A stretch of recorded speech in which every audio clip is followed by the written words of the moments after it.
Welcome to Sweet Life Beat Life. We hope this video helps. In this video, I will explain how to play Jenga. Start by building the tower. You'll use all 54 wooden blocks, creating 18 stories.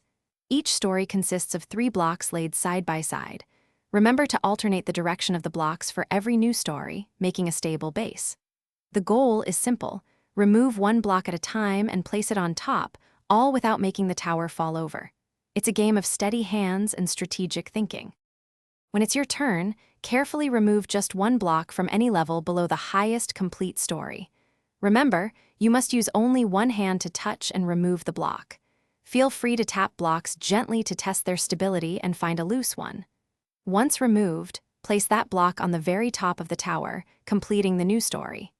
This keeps the game going and the tension building. The game concludes when the tower inevitably tumbles. The player whose turn it was when the tower collapses is the one who loses.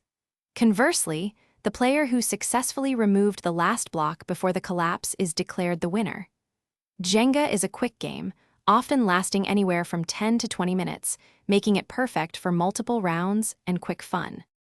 To improve your chances, focus on removing blocks from the middle sections of the tower, as these often have less impact on overall stability.